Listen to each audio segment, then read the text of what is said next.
Welcome back to the Stock Commandments channel. Today we're talking about something that can really trip people up when it comes to day trading: taxes.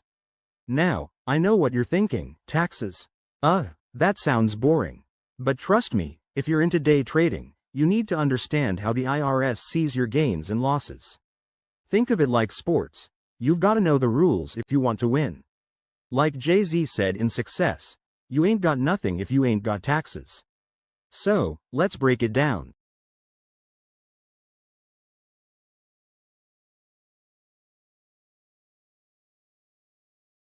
Short-term versus long-term gains. Alright, first up, short-term gains versus long-term gains. This is the first major thing to understand when it comes to taxes. Imagine you're out on the court, and you're sprinting up and down, making quick plays.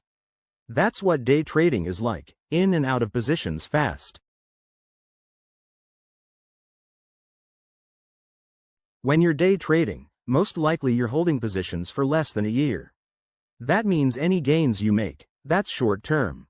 And guess what? Short-term gains are taxed as ordinary income, just like your paycheck from a 9 to 5.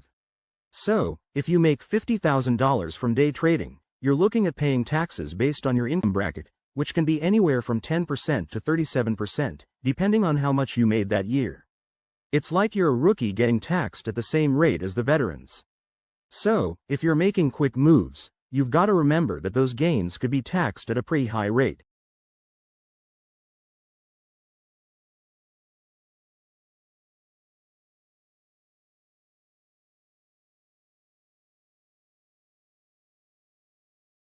Long-term capital gains. But what if you're not playing that fast game? What if you're more of a buy and hold type, holding on to stocks for over a year, building that portfolio like you're in it for the long haul? That's where long-term capital gains come in. When you hold onto a stock for more than a year, you get taxed at a lower rate than short-term. Long-term capital gains tax rates are usually 0%, 15%, or 20%, depending on your income.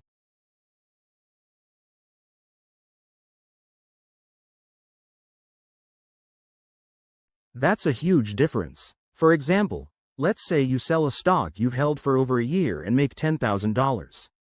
If you fall into the 15% long-term tax bracket, you'll only pay $1,500 in taxes. But, if that same $10,000 was a short-term gain, you could end up paying $3,700 or more, depending on your tax bracket. It's like playing for the championship with the long-term tax rate way more favorable. Reporting your trades. Now, the most important part: reporting your trades. It's like keeping track of your stats in sports. You can't get credit for your plays if you're not keeping track. The IRS requires you to report all your trades on your tax return. This means keeping a record of every buy and sell you make. Thankfully, platforms like Robinhood, E-Trade, and others will send you a 1099 form at the end of the year, which will show your gains and losses.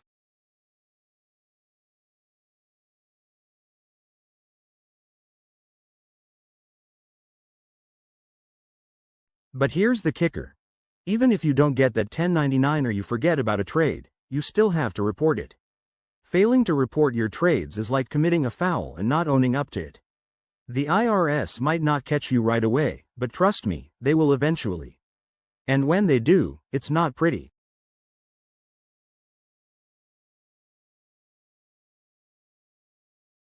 Losses can be your friend. Let's talk about losses for a second. In sports, you don't always win, right? Same goes for day trading. You're not always going to come out on top.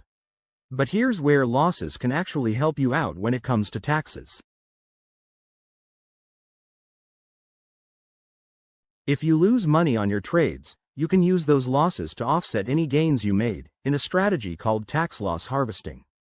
This means if you lost $2,000 on one trade but made $5,000 on another, you can use that $2,000 loss to reduce your taxable gains. It's like a defensive move in sports, turning a bad play into something that helps you out in the long run. And if your losses exceed your gains, you can use up to $3,000 of that extra loss to offset other types of income, like your salary or wages.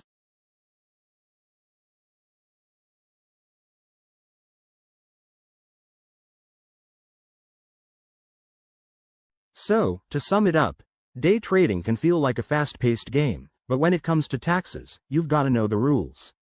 Whether you're racking up short-term gains, playing the long game with long-term capital gains, or using losses to your advantage, staying on top of your taxes is crucial. Keep track of all your trades, stay aware of the different tax rates, and don't get caught off guard at tax time.